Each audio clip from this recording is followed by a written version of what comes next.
Okay, welcome. Today we're going to look at the zero product property and how it's used to solve quadratic equations. So let's go ahead and get our notes out and we'll get going.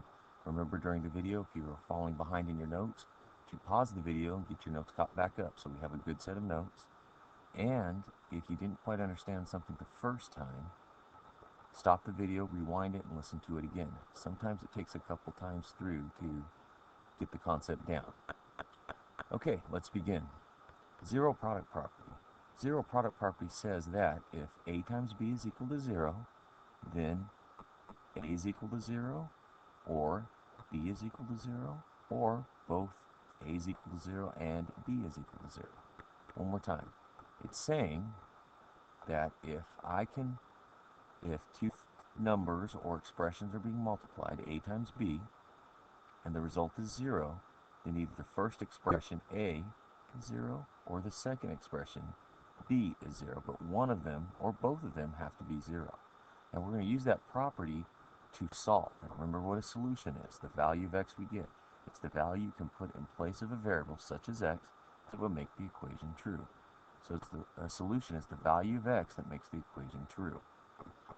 All right, let's start off with an example problem, and let's just see how this works. So our example today, go ahead and write this down, is we are going to solve x squared plus 5x is equal to negative 6. Okay, to use the zero product property to solve, the first thing we have to do is look at the if statement. So we're going to kind of box this up here. We want to make our equation look like this if statement, because if I make it look like this, then I can say the last piece. So let's focus on the if statement.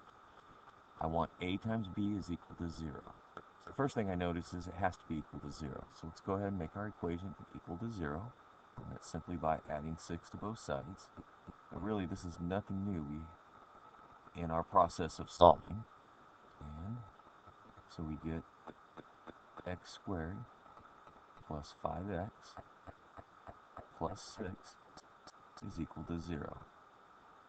The next thing I notice about the if statement in the zero product property is I have two expressions being multiplied, A times B.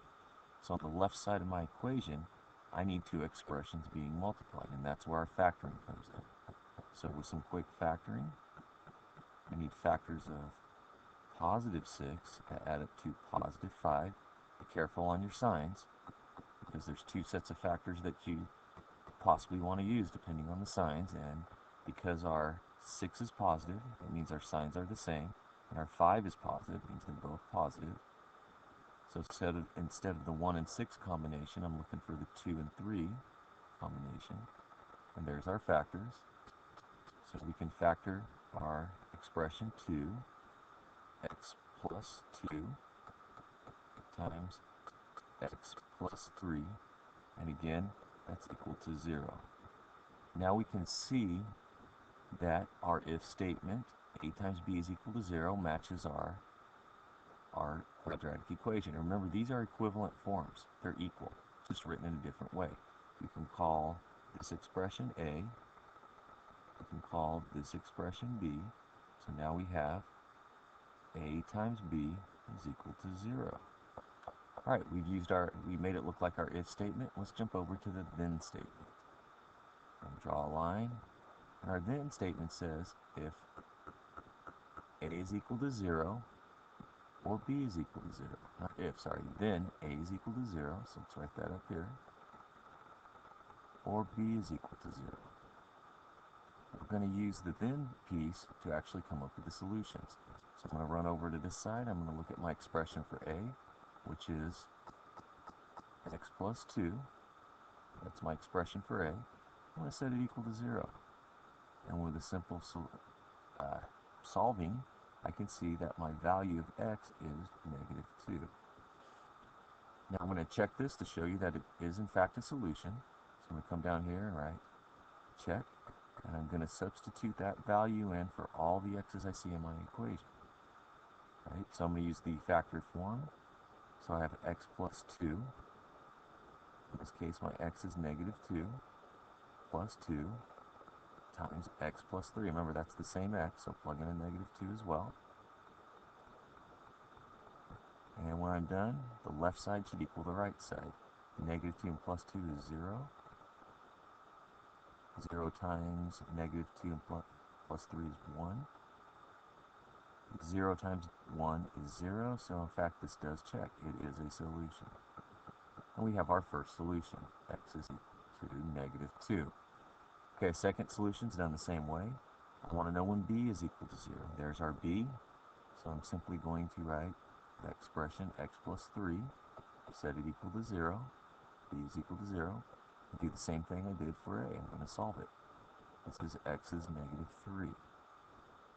To show you that this indeed checks as well, I'm going to substitute in a negative 3 and back into the equation for everywhere I see an x. So I have negative 3 plus 2 times negative 3 plus 3, and it equals 0.